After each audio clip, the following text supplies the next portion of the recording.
ওই মেয়েটাকে তুলে আনার পর থেকেই তুমি এই মদের নেশা ধরেছো। এক মাস আগে একটা রাত আমার জীবনের সব হিসেবটাকে বদলে দিয়েছে। কিন্তু এই মেয়েটাকে নিয়ে বেঁচে থাকলে আমাদের কাজকর্ম কিভাবে চলবে? আরে হবে হবে হবে, আমাকে কয়েকটা দিন বিশ্রাম নিতে দে, তারপর সব হবে। বিশ্রাম? কিন্তু বিশ্রাম নিলে কি করে হবে? এদিকে যে অনেক কাজ পড়ে আছে। হাতে হাত করা পড়িয়ে জেলে নিয়ে যাবে। জেলে ঢোকাবে এমন মাইকেল আজ পর্যন্ত পয়দা হয় না। শুধু একজন, ওই একটা মেয়ে ভালোবাসার জালে আমি আটকে পড়েছি। বাজে কথা বলিস না, তোর জন্য অনেক কাজ এখানে জমা হয়ে আছে। যাও যাও যাও যাও, অন্য কাউকে দিয়ে করিয়ে নাও, আমার কয়েকটা দিন ছুটি চাই। কি বলছো গুরু, কি বলছো? কাজ না করলে তোমার মাথার রক্ত গরম হয়ে যায়। তাই জন্যই কি আজকে মদ ধরেছে? একটা নতুন নেশা চাই, নতুন নেশা।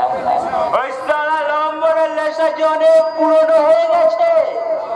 না, সীতার সঙ্গে একটা রাত কাটিয়ে তোর বুকের আগুনটাই নিভে গেছে। নেভেনি নেভেনি নেভেনি, একটা নতুন আগুন জ্বলে উঠেছে, যে যে আগুনটাকে আমি এতদিন চিনতাম না, জানতাম না। কি আগুন সেটা? ভালোবাসার আগুন। একটা মেয়েকে একটা রাতেই তুই তার প্রেমে পড়ে গেলি? হ্যাঁ হ্যাঁ হ্যাঁ হ্যাঁ, ওই একটা রাত আমার জীবনের সব হিসেবটাকে বদলে দিয়েছে। কি কি বলছো গুরু এসব? ঠিকই বলছি রে, ঠিকই বলছি। শোন, ঘরের স্বপ্ন দেখলে তুই কিন্তু বাঁচবি না বলো, কারণ খাঁচায় বদ্ধ তুই থাকতে পারবি না। তার থেকে তুই একটা কাজ কর, সীতাকে তুই একবার এখানে তুলে নিয়ে চলে আয়। ঠিক বলেছো, ঠিক বলেছো। ওই একটা দিনে কয়েক ঘন্টায় আমার মনটা ভোলেনি। ওকে ওকে, আরেকবার। আমি সব ব্যবস্থা করে দেবো, তুই এখানে তুলে নিয়ে চলে আয়। হ্যাঁ শোন শোন ভারত, তুই আবার একটা কাজ করে দে তো। বলুন ম্যাডাম। কি কাজ আছে? বাংলাদেশ থেকে সিরাজুল দুটো মেয়ে পাঠিয়েছি। আচ্ছা। ওই মেয়ে দুটোকে দুবাই পাঠানো হবে। আজকে রাতেই তুই ওদের কলকাতা পৌঁছে দিবি। ভরত কাজ আর করবে না। গুরু, কি? অনেক মেয়ে মানুষ আসতে ধান্দা করেছে, আসতে কোনো মেয়ে ছেলে ধান্দা করবে না। আমি অনেক সাহস তোর দেখেছি, কিন্তু আমার কিন্তু সত্যের একটা সীমা আছে। আরে ম্যাডাম, ভরতকে কিন্তু তুমি লাল চোখ দেখাবে না। এই ভরত কিন্তু লাল চোখ দেখতে পছন্দ করে না। শুনতে চাই না।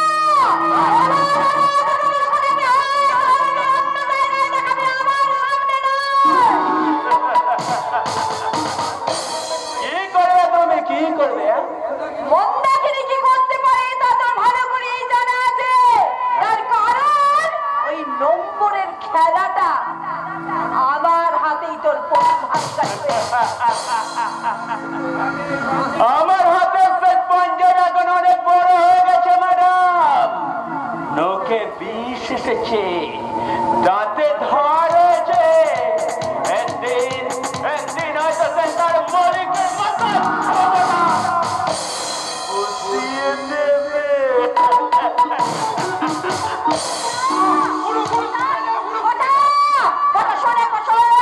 আজকে ভরতকে পৌঁছে দিয়েছে, তুই আমার কাছে আসবি, তোর সঙ্গে আমার কথা আছে।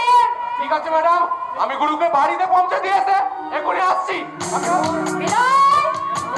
ভরত কিন্তু আস্তে আস্তে হাতের বাইরে চলে যাচ্ছে, ওর জায়গায় কিন্তু অন্য কিছু আমাকে ভাবতে হবে। আর নতুন কাঁটা তুলতে হবে, সেই কাঁটা দিয়ে কাঁটা তুলবো। আমার নতুন কাঁটা হবে মোটা। ভরতের জায়গা নিতে লেট মি ট্রাই। তুই একবার এই থাবাকে একবার ফোন করে দাও, বলো যে আজকে মালটা পাঠাতে পারছি না, কালকে জরুর সেই মালটা আমি পাঠিয়ে দেবো। ওকে ম্যাডাম, আমি যাচ্ছি, ফোন করে বলে দিচ্ছি। শুধু ভরত বটা নয়, আরো অনেকে অনেক দিক থেকে কিরকম একটা চলে যাচ্ছে।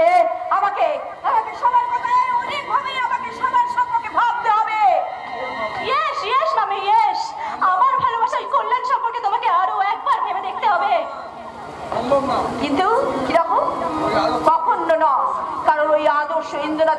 কখনো তোমার ভালোবাসার যোগ্য হতে পারে না।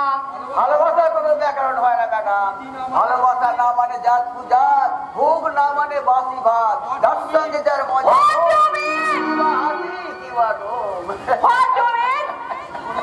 কি করে বোঝাবো? প্রথম তোকে যে ভালোবাসার মানে বোঝে না, তাকে কি করে বোঝাবো ভালোবাসার মানেটাকে? শোনো কেতকী, এই মানুষটার সঙ্গে কিন্তু তোমার কোনো রকম ভাবে মেলামেশা করতে পারবে না। কেন মামি কেন? ওনাকে যে আমার বড় আপন মনে হয়। উনি যে কি সুন্দর করে কথা বলে। ওই সুন্দর কথাটাই উনি বলতে পারে। ওই সুন্দর কথা বলে তোমার মাথায় মানুষের ভূত চাপিয়ে দেবে, কিন্তু কোনো কাজ করার ক্ষমতা ওর নেই। এই জন্যই যে আমি তোমার মতো ভালোবাসা উচ্চ মার্গে উঠতে পারলাম না। আমি আবার সমস্ত আদর তুলে মাথায় নিয়ে মর্তের মাটিতে আটকে রয়ে গেলাম। আর আমি ওই স্বর্গ থেকে এই মাটিতে নেমে আসতে চাই। এই চার দেয়ালের খাঁচার মধ্যে বসে আমি আমার দুঃখটাকে যে কাউকে বোঝাতে পারি না। বল বল মা বল, তোর কিসের দুঃখ তুই আমাকে বল মা, আমাকে বল। এই মার্বেল পাথরের প্রাসাদে বসে আমি নিজেকে মানুষ বলে মনে করতে পারি না। পুলিশের গুলিতে মারা যাওয়া যে ছেলেটার নামে এরা সবাই স্লোগান দেয়, বলছি না বলবো না। তার মা আমাদের এই হোটেলে বাসন মাজে। আর এই সঙ্গে তামসিরা তাদের সেই মাঠ ভাজা বাটিতে করে মাংস খায়। রক্ত রক্ত রক্ত, ওই তোর নিজের কথা না হয়, বেশ বুঝতে পারছি তোর নিজের কথা না হয়, তোর অন্য রক্ত তোর ভেতর থেকে কথা বলছে। হ্যাঁ আমিও বুঝতে পারি। কে যেন আমার ভিতর থেকে বলছে আমি তাকে চিনতে পারি না। তখনই আমার সারা শরীরে আগুন জ্বলে ওঠে। আর তখনই তুমি স্বামীর নেশায় তুমি নিজেকে ঘুম পাড়িয়ে রাখো, তাই না? আগে আমি তাই করতাম, তাই রাখতাম। এখন আমি ড্রাগের নেশা নিই না। এখন আমি আমার অন্তরে না ভালোবাসার মন্ত্র পেয়ে গেছি, বাচ্চার মন্ত্র পেয়েছি। তার কারণ তোমার কাছে ওই কল্যাণকে কখনোই আমি তোমার জীবনকে নষ্ট করে দিতে পারি না। জীবনটা আমার নিজের, তাই তাকে কেমন করে খরচ করবো সেটা আমি নিজে বুঝবো। কেতকী, কেতকী, Yes, মাম্মি। আমি ভালোবাসার কাস্তে দিয়ে জীবনের ফসল কাটতে চাই, সমুদ্রের ঢেউয়ের সাথে যুদ্ধ করতে চাই, আর এই লক্ষ জনতার ভিড়ের মাঝে দাঁড়িয়ে বলতে চাই আমিও তোমাদের মতো সুস্থ স্বাভাবিক মানুষ।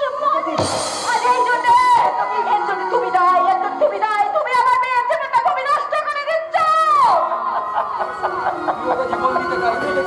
আমি তো জীবন নিতে চাই না, আমি জীবন দিতে চাই। তাই ভারতবর্ষ জুড়ে আজ শুধু মরা মানুষের মিছিল। যারা কথা বলে না, কথা বলতে পারে না, তাদের সেই মোড়া সাধন থেকে তুলে নিয়েছে আমি নতুন মন্দিরের সামনে ঘন্টা বাজানো শেখাচ্ছি। কিন্তু সেই ঘন্টা আমার মৃত্যু ঘন্টা হয়ে বেঁচেছে, তাকে তুমি একবার ভেবে দেখেছো?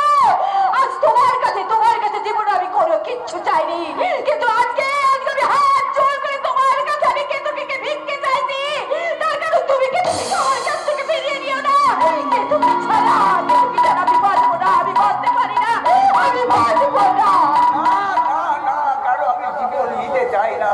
তবে শোনো বন্ধা, আমি যখন হ্যামিলনের বাসগুলার মতো মধুর সুরে বাঁশি বাজাতে গ্রামের পথ দিয়ে যাই, তখন যদি সেই বাচ্চারা আমার মধুর বাঁশি সুরে আসে, তখন আমার তো কোনো কাজ নেই, আমার তো কোনো করার থাকে না। করার আছে, আমি জানি সেটা করার আছে। কেতকীর ভালোর জন্য ওই কল্যাণকে দুনিয়া থেকে সরিয়ে দিতে হবে। তার কারণ আমি তোমার কাছে জীবনে কোনোদিন আমি হারিনি, এই মনটাকে নিয়ে কোনোদিন জীবনে তোমার কাছে হারবে না।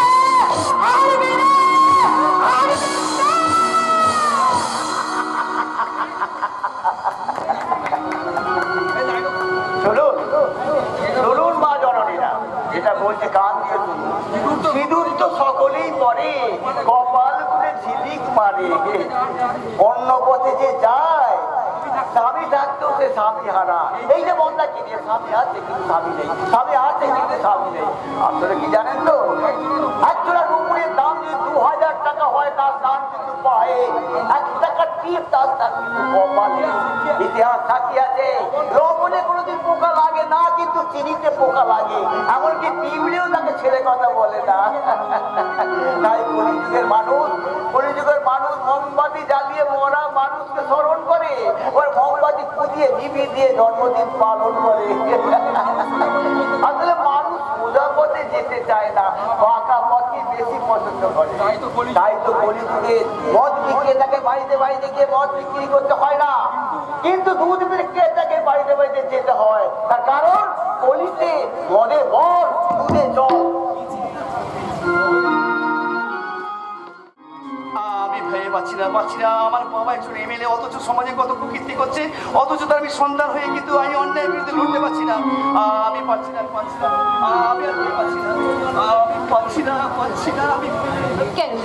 কেন সেই রাতের কথা আমি ভুলতে পারছি না? কেন তার মুখটা আমার বারবার চোখের সামনে ভেসে উঠছে? স্বামী ঘরে থাকতেও কেন সেই মানুষটার জন্য আমি বারবার ভগবানের কাছে পুজো দিয়ে তার আমি মঙ্গল কামনা করছি? বলো ঠাকুর, বলো, উত্তর দাও। কেন কেন কেন? এত রাত্রে তুমি বাড়ির বাইরে এসছো? আসলে তোমাকে খুঁজতে এসেছিলাম। তুমি আর কতদিন এমনি করে আমার কাছ থেকে দূরে দূরে সরে থাকবে বলো তো? এমনি করে পালিয়ে পালিয়ে বেড়াচ্ছ কেন? তোমার জীবনে সেই রহস্যময় রাতটা, সেই রাতটা নিয়ে আমি যেমন কোনো প্রশ্ন করিনি, তাই আমাকে কোনো ব্যাপারে কোনো প্রশ্ন তুমি করবে না। কেন করবো না? তুমি আমার স্বামী। এখনো যখন তুমি আমাকে স্ত্রী হিসাবে মেনে নিতে পেরেছো, তখন আমার সঙ্গে এক করে রাত কাটাচ্ছ না কেন? তুমি নিজেই কিন্তু আমাদের দুজনের মধ্যে কিন্তু একটা অদৃশ্য দেয়াল তুলে দিয়েছো। দেয়াল তোমার মনে। তুমি যদি আমাকে সত্যি ভালোবাসতে, তাহলে তোমার মনের ওই বাঘটাকে তুমি এত বড় হতে দিতে না। আর আমি তোমাকে ভালোবাসি বলেই কিন্তু এই বাড়িতে এখনো তুমি মাথা উঁচু করে আছো এবং ভবিষ্যতে থাকবে। কি বললে? হাতে শাখার কপালে সিঁদুরের টিপ থাকলেই বুঝি স্থির মর্যাদা পাওয়া যায়? আর কি চাও তুমি? তোমাকে চাই। আমার স্বামীর মনের ঘরের জায়গা না পেলে আমি শাখা সিঁদুরের বোঝা বই কি লাভ বলো? কি লাভ? আমার মনের ঘরে কিন্তু তুমি অবিশ্বাসের বীজ বুনে দিয়েছো। তাই তোমাকে কোনোদিন আমি অপবিত্র অসতী বলে ভাবিনি, আর ভাববো না। তবুও কিন্তু বিশ্বাস করো, তুমি কিন্তু আজও সেদিন রাতের গোপন রহস্যর কথাটা এখনো তুমি আমাকে মন খুলে তুমি বলতে পারো না। একটা রাতের একটা ঘটনা তোমার মনকে মন করে দোলপাল করে দিচ্ছে। হ্যাঁ, কিন্তু তুমি তো 12টা বছর কলকাতায় ছিলে। আমি কি কখনো জানতে চেয়েছি 12 বছর আগে তোমার মনের ঘটনা? বলো, আমি কখনো জানতে চেয়েছি? তার মানে তুমি কি আমাকে সন্দেহ? না, সন্দেহ আর অবিশ্বাসের বোঝা বই কি লাভ? জীবনটাকে যে চালানো যায় না গো। তবু তুমি দিনের পর দিন আমাকে এইভাবে অপমান করছো কেন? অপমান করছি? নো নেভার, আমি কখনোই অপমান করছি না। অপমান করছো না? না করছি না, বরং নিজেই আমি কিন্তু নিজেকে কষ্ট দিচ্ছি। কষ্ট দিচ্ছ? তুমি আমাকে অপমান করছো না? অগ্নি সাক্ষী নারায়ণকে সাক্ষী রেখে তুমি আমার সিঁথিতে সিঁদুর পরিয়ে দিয়েছো, অথচ এক ছাদের নিচে থাকলেও আমরা সত্যিকারের স্বামী স্ত্রী হয়ে এক করে রাত কাটাতে পারছি না। এইটা একটা মেয়ের জীবনের চরম অপমান ছাড়া আর কি হতে পারে বলো? আমি কাউকে কোনোদিন অপমান করিনি আর করছিও না। আর আমি আমার মনের যন্ত্রণা কষ্টটা আমি বুকের মধ্যে চেপে রেখেই আমি নিজেকে কষ্ট দিচ্ছি। তবু যে তুমি চরিত্রহীনা অসতী অপবিত্র হতে, তাহলে কিন্তু আমি সবকিছু মেনে নিতাম। কিন্তু না, আমি তোমাকে ভাষায় প্রকাশ করতে। বিয়ের পর থেকে আমি তোমার কাছে কিছুই চাইনি, কিন্তু আজ তোমার কাছে একটা জিনিস চাইবো, তুমি আমাকে দেবে? দেবে? তুমি কি চাও? দেবে? তাহলে দাও। যদি পারো তাহলে আমাকে একটু বিয়ে সেরে দাও। এই জীবনের বোঝা আমি বইতে পারছি না। নিজের হাতে আমাকে একটু বিয়ে সেরে দিয়ে আমাকে চরম অপমানের হাত থেকে তুমি রক্ষা করো। ওগো, আমি জীবনে আর অমৃত চাই না।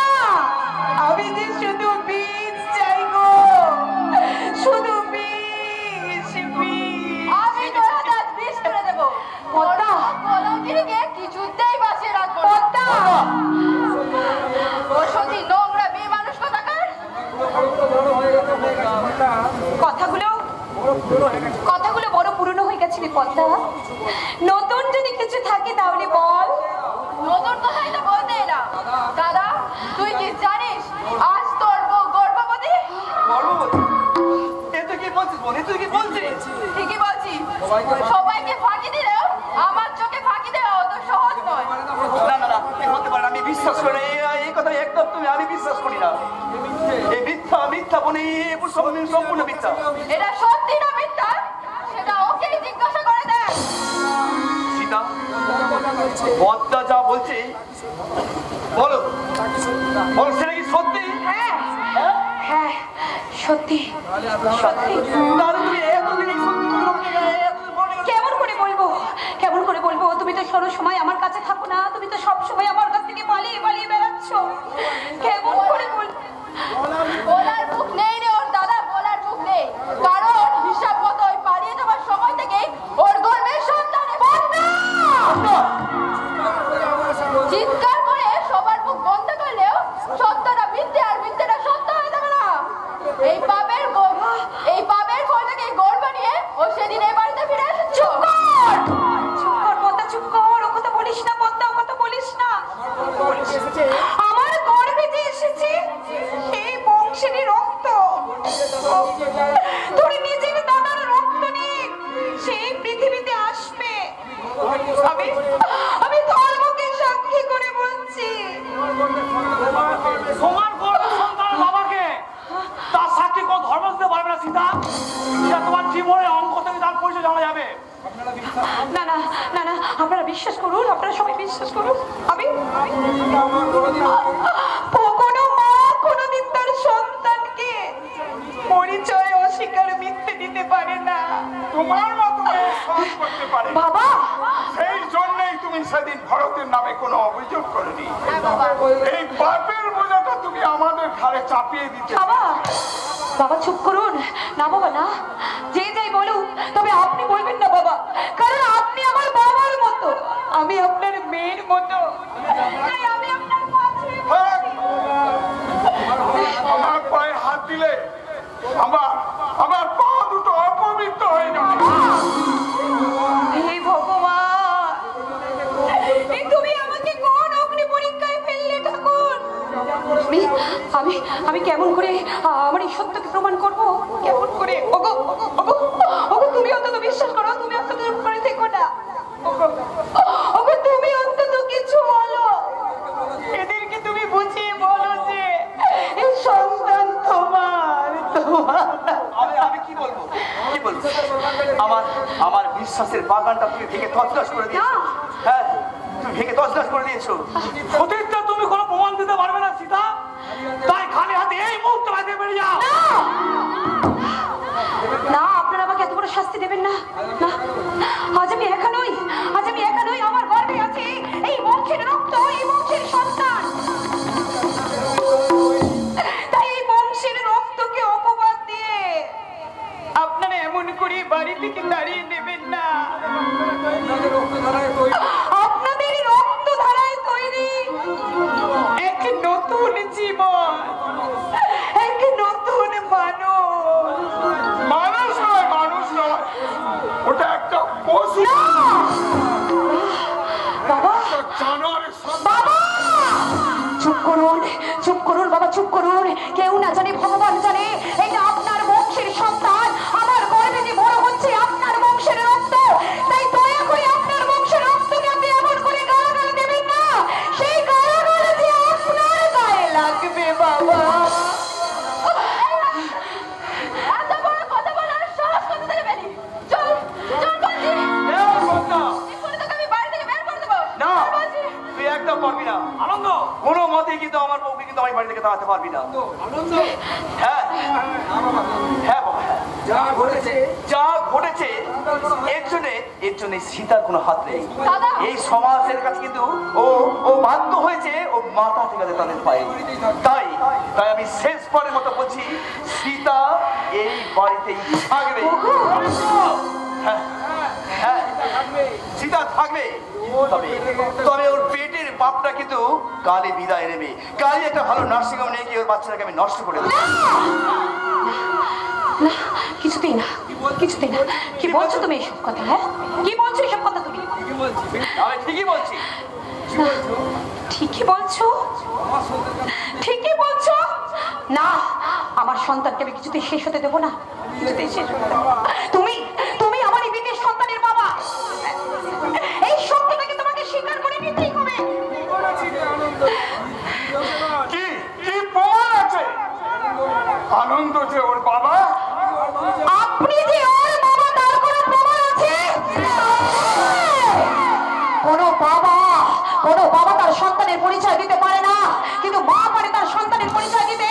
তাই তো আজ আমি পিতৃ পরিজনকে চ্যালেঞ্জ করছি, বলুন আপনারা এগিয়ে আসুন, আপনাদের ঘরে যে সন্তান আছে কোনো বাবা পারবে তার প্রমাণ দিতে? পারবে না, পারবে না। আপনারা কেউ উত্তর দিতে পারলেন না। কেউ উত্তর দিতে পারবে না বৌদি, কেউ উত্তর দিতে পারবে না। তার কারণ এই পৃথিবীতে মায়ের পরিচয়টাই হলো আসল পরিচয়, ওই বাবার পরিচয় নয়। ঠাকুরপো, হ্যাঁ হ্যাঁ, মায়ের মুখের কথাতেই এটা মেনে নিতে হয়। সীতা, বলছি আমাদের মনে যারা সন্দেহের কাটা ফুটে উঠেছে, অন্তত আমার মুখ যে তুমি কি বাচ্চাটাকে তুমি নষ্ট করতে পারো না, ভগবানের দেওয়া এই জীবনকে আমার যে নষ্ট করে দেওয়ার, মেরে দেওয়ার কোনো অধিকার নেই গো। সীতা, খুনির যদি ফাঁসি হয়, তাহলে মানুষ হয়ে যদি কোনো সন্তানকে কেউ খুন করতে চায়, তাদেরকেও সে শাস্তি দেওয়া উচিত। তাহলে ভালো করে তুমি গান খুলে শোনো। তাহলে এখনের পর থেকে, অর্থাৎ আমি তোমাকে কোনো মতে এই বাড়িতে রাখতে পারবো না। একটা খুনির সাথে আমিও এ বাড়িতে থাকতে চাই না। এখনই, এই মুহূর্তে আমি নিজে এই বাড়ি ছেড়ে চলে যাচ্ছি। তুমি একা যাবে না বৌদি, তোমার এই দেবর লক্ষণ, তোমার সাথে আমি যাবো। দাদা, ঠাকুরপো, হ্যাঁ বৌদি, হ্যাঁ। সত্য তেতা দাপর কলি, যার যুগেই কিন্তু পুরুষের হাতে মহিলারা লাঞ্ছিত হয়ে এসেছে। ঠাকুরপো, তাই তো এই কলির নতুন যুগে সীতা হরণের পরেও রামচন্দ্র নিজে তাকে বনবাসে পাঠিয়ে দিচ্ছে। তুমি চোখের জলেও তোমার এই দেবর লক্ষণ কিন্তু তোমাকে আমি ফেলে দিতে পারি না। হ্যাঁ, হ্যাঁ, তোমাকে সঙ্গে করে নিয়ে যেতে চাইছে, তোমাকে সঙ্গে করে নিয়ে যেতে চাইছে। এসো বৌদি, এসো। ঠাকুরপো, শুধু যাবার আগে আমি একটা কথাই বলে যাবো, গঙ্গার স্রোতে অনেক মরা ভেসে যায়, তাই বলে গঙ্গার জল কিন্তু কখনো অপবিত্র হয়ে যায় না গো। সীতা, সীতা, একবার যখন তুমি এই বাড়ি ছেড়ে চলে যাচ্ছ, আর কোনোদিন তুমি এ বাড়িতে আর ফিরে আসতে আসবো না।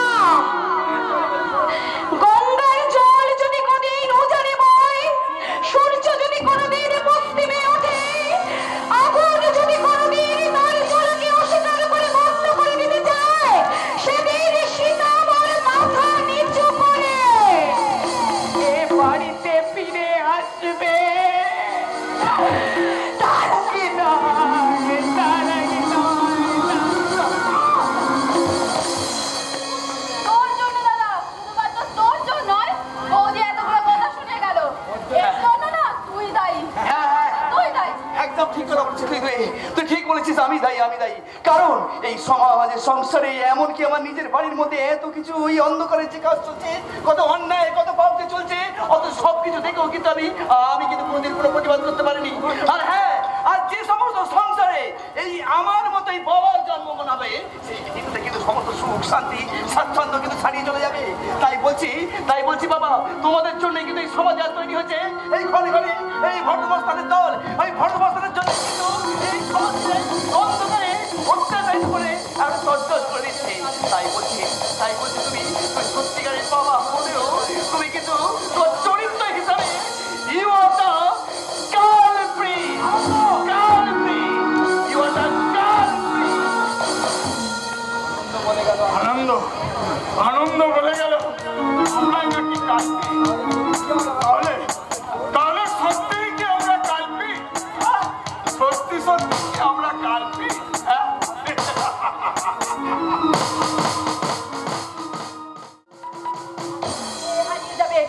কল্যাণে হারিয়ে যাবে।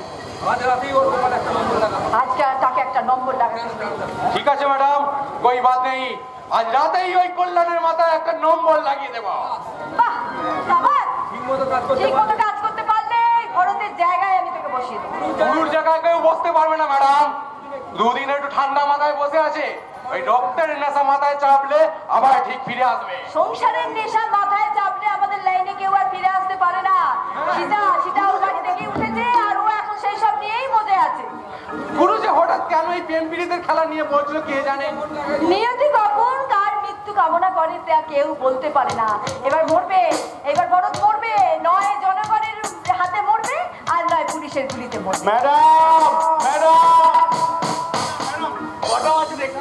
ম্যাডাম আজ রাতেই আমাদের হোটেল লেট হতে চলেছে। হ্যাঁ, এর হবে আজকে। ইন্দ্রনাথ মুখার্জি মুখ্যমন্ত্রীর কাছে চিঠি লেখার পর থেকেই ওপর মহল থেকে বড় চাপ এসেছে। হ্যাঁ, ম্যাডাম। তুই এখন যা, রাত্রে এসে আমার কাছ থেকে পিস্তলটা নিয়ে নিবি। ঠিক আছে ম্যাডাম, আমি একটু করি আপনার কাছে পিস্তলটা দিয়ে যাচ্ছি। ম্যাডাম আমাদের সব মালপত্র সরিয়ে ফেলতে হবে। আরে কোনো ভয় নেই, তার কারণ আমাদের এখন রাগের এটা স্টক এখন নীল হয়ে আছে। শুধু ওই মেয়েটা বাংলাদেশ থেকে এসছে, সবাইকে এক্ষুনি ধাপা নিয়ে বেরিয়ে চলে যাবে। ম্যাডাম কোথায় আছে মেয়েগুলো? কোথায় কোথায় আছে ওরা? হ্যাঁ, চাপা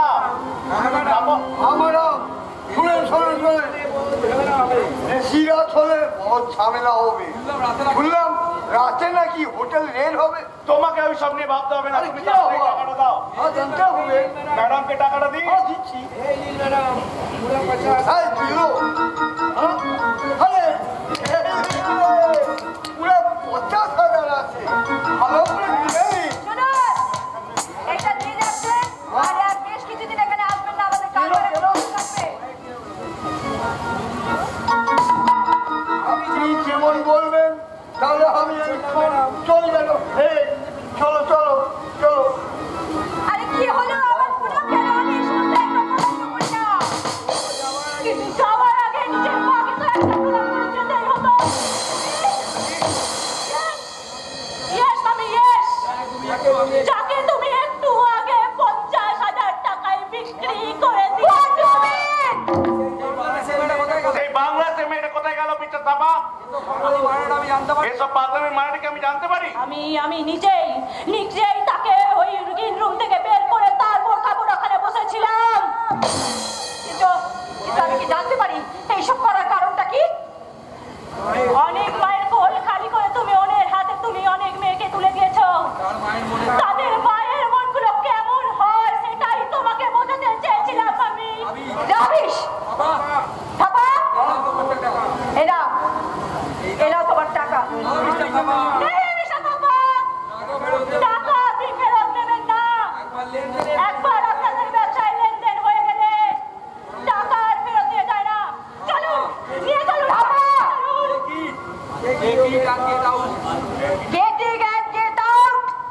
नहीं मैडम नहीं, আমি টাকা দিয়েছি।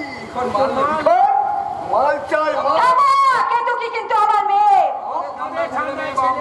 আমাদের ঠান্ডায় ছেলে মেয়ে বাপ মা বলে কিছু নেই ম্যাডাম, কিছু নেই। এই রুপিয়া লাও আর মাল দাও। ভাগ দেখাবেন না ম্যাডাম, ভাগ দেখাবেন না। আপনি দেশের নিয়ম ভাঙছে। দেখেন আপনার সাথে আমি আর কাম করবো না।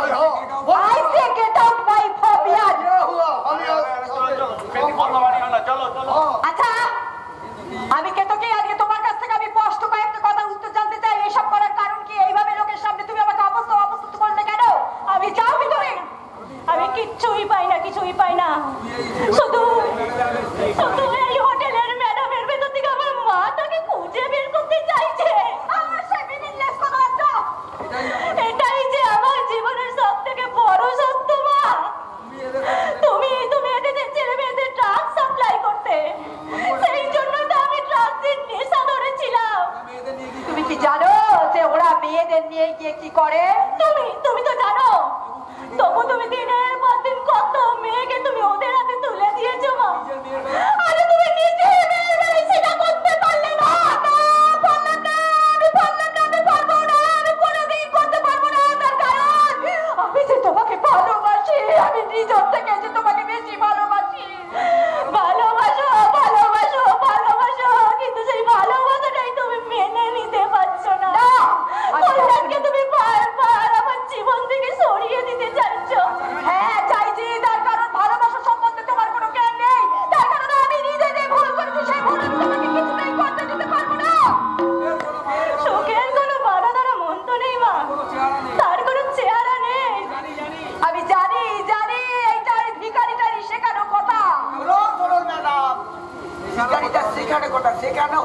মিথ্যে কথা হয় না।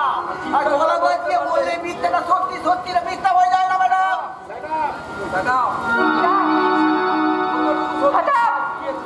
কোনো কথা তুমি এখানে বলবে না। কতটা সত্য তুমি আজ ওকে শিখিয়েছো তুমি আমায় বলতে পারো?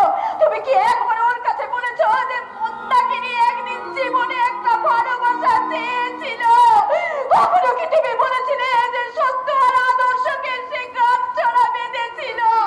মহাসাগরে স্নান করে তুমি ধোবা এসে পড়েছো। তোমার মনুষ্যত্ব নেই। Stop it! যাও তুমি এখান থেকে চলে যাও। আমি তোমার কোনো কথা শুনতে চাই না। যাও তুমি এখান থেকে চলে যাও। একা যাবো না। যেহেতু কি খুঁটি থেকে নিয়ে গিয়ে আমি কল্যাণের সঙ্গে হাত মিলিয়ে ওকে তাকে ভালো ওকে তার জন্য নিয়ে যাও। তোমার মেয়েকে যেখানে ইচ্ছে তুমি নিয়ে চলে যাও। তোমার মেয়ে মানে? তুমি কি বলছো মা? তুমি কাকে কি বলছো? এটাই তোমার বাবা, এটাই সত্য। বাবা তুমি আমার বাবা। যাকে আমি এতদিন ধরে খুঁজেছি, আমি যাকে এতদিন ধরে হ্যাঁ, এইবার তুমি এর প্রতিশোধ দিয়েছো। তুমি আনন্দ পেয়েছো তো?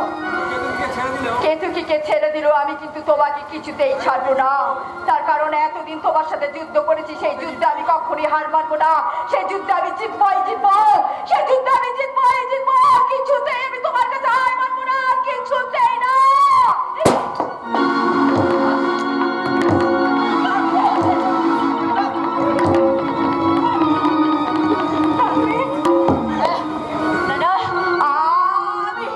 আমি নিজেই এই পথ থেকে সরে গেলাম।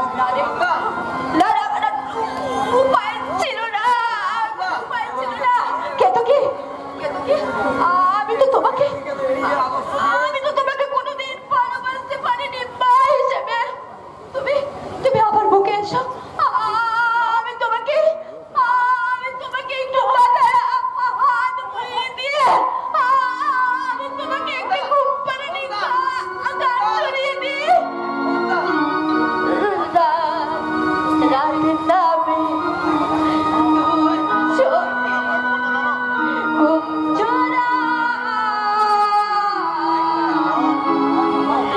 লাল পরি নীল পরি কল্পনায় রাত জাগে ঘুম চোখে কুঞ্জরা।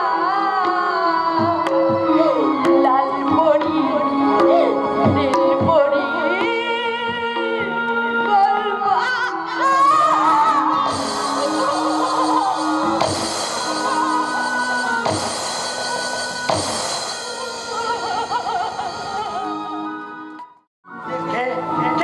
কে গুলি করলো? ভরত মোস্তানের বাড়িতে গুলির খেলা দেখালো কে? সামনে থাক, আওয়াজ থাকে তো সামনে এগিয়ে আয় সালা। দেখছি এগিয়ে আয়। কি হলো তোমার? তুমি এত চেঁচাচ্ছ কেন? হ্যাঁ, গুলির শব্দ শুনলাম। গুলির শব্দ কে? আমার বাড়িতে যেন গুলি চালালো। কি বলছিস সব? কই আমি তো কোনো শব্দ শুনিনি। আমি তো নিজের কানে শুনলাম। সালারা আমাকে ভয় দেখিয়ে তোমাকে আমার কাছ থেকে কেড়ে নিয়ে চলে যেতে চাইছে। সালাকে আমি শেষ করে দেবো। তুমি ভুল শুনেছো। কেউ এখানে আসেনি, বিশ্বাস করো। কেউ আসেনি। কি বলছো সালা? আমার মুখ খারাপ করছো কেন? আরে আমি মুখ খারাপ করলাম কোথায়? তুমি কি ঠিক করেছো আমাকে একটা জানোয়ার থেকে মানুষ করে তুলবে? একবার যখন এখানে এসে পড়েছি তখন তোমাকে আমি মানুষ করেই তুলবো। চেষ্টা করে দেখো পারো কিনা। আচ্ছা তোমার নিজের ইচ্ছা করে না একটা ভালো মানুষ হতে, সুস্থ জীবনে ফিরে আসতে? বলো। সেসব কথা ভাববার সময় পেলাম কোথায়? 7 বছর বয়সে আমি কাঠারি ধরেছি। 7 বছর বয়সে আমি কাঠারি ধরেছি। সেই কাঠারি দিয়ে আমি আমার নিজের বাবার গলায় কোপ বসেছি। তারপরে লাইনটা তুমি ছেড়ে দাওনি কেন? আরে একবার এই লাইনে ঢুকে পড়লে এত সহজে এই লাইন ছাড়া যায় না। ছাড়তে দেয় না ওই দুর্যোধন বাবু, ছাড়তে দেয় না ওই শম্ভু সত্তা, ছাড়তে দেয় না ওই পুলিশ প্রশাসন। তাহলে তুমি এখন কি করবে? হ্যাঁ? আমি যে তোমাকে এইসব খারাপ কাজ করতে আর দেবো না। আমি জানো তো আমি সবার হাতে পায়ে ধরে মাপ দিয়ে নেবো, তারপর হয়তো কারখানায় কাজ করবো, নাহলে রিস্কা চালাবো। কি বললে? তুমি আমার জন্য এত কষ্ট করবে? দূর করবো। বাবা, এই কদিনেই তুমি আমাকে এত ভালোবেসে ফেলেছো। হ্যাঁ, মনে হয় আমাদের সম্পর্কটা যেন জন্মান্তরে।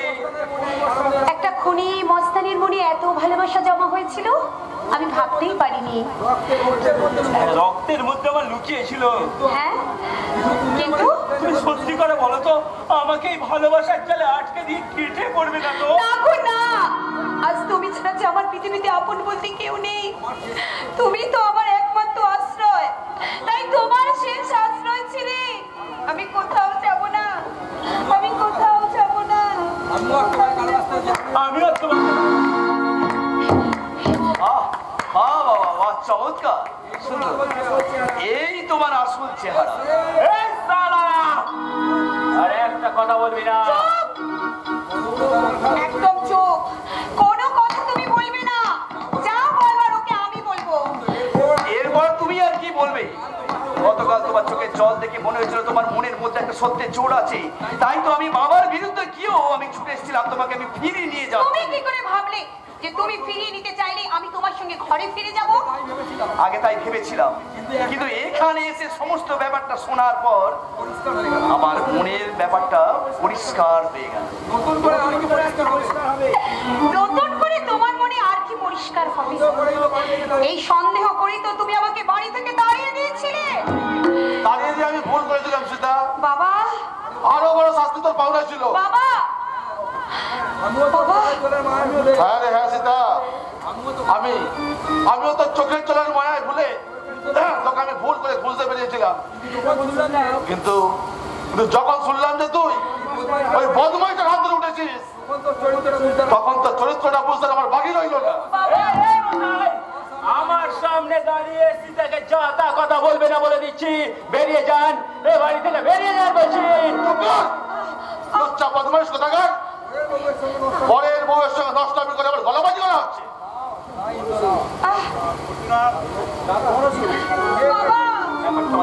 বাবা, তুমি সব কি বলছো বাবা? আর আমাদের কোনো কথা শোনার অবকাশ নেই, কোনো কথার অবকাশ নেই। না, তাই বলছি, তাই এখান থেকে আমাদের চলে যাই ভালো।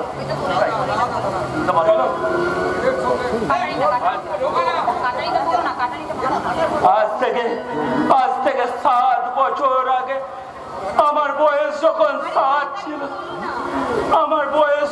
7 ছিল, তখন আমার বোনের বয়স ছিল 3। হ্যাঁ, তখন এক রেল স্টেশনের প্ল্যাটফর্মে আমি তাকে রেখে এসে চলে গেছিলাম। কিন্তু কে তোমার বউ? বল, কে তোমার বল? আমি ওর বোন। হ্যাঁ, এই হলো আমার দাদা। হ্যাঁ দাদা, এটাই আমার দাদা, এটাই আমার দাদা। বাবা, এতদিন এই সম্পর্কটাকে আমি তোমাদের কাছে বলিনি, এই রক্তের সম্পর্ক আমি মুখ বুজে সহ্য করেছিলাম, কিন্তু আজ যখন স্নেহের বন্ধনটাই ছিঁড়ে গেছে, তখন আর লুকিয়ে রেখে লাভ কি? আজ আমি বলছি, এই হলো আমার হারিয়ে যাওয়া সেই দাদা, আর আমি হলাম তার হারিয়ে যাওয়া বোন। কিন্তু তুমি এতদিন পরে তোমার এই বোনকে চিনলে কেমন করে? ছিলাম ওর পিঠে জরুলটা দেখে। হ্যাঁ, সেই রাতে ওই জরুলটা দেখেই আমি চিনতে পেরেছি এটাই সেই আমার ছোট্ট বোন। কিন্তু তুই আমাকে এখনো চিনতে পারলিনি ভালো। আমার বাপের বদলা নেব। না, না, এই তো, দাদা! তুই কি করলি? তুই কি করলি? তুই বোনকে মেরে ফেললি? হ্যাঁ, হ্যাঁ, ওই হলো আমার বাপের বদলা নিল।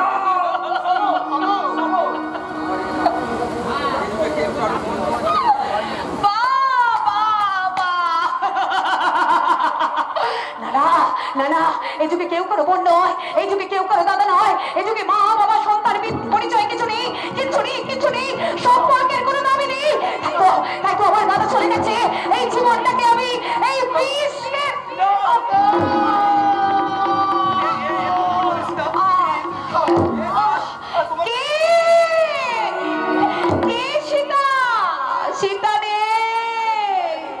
অনেকদিন আগে সীতার বনবাস হয়ে গেছে। সীতা তার নিজের স্বামীর কাছে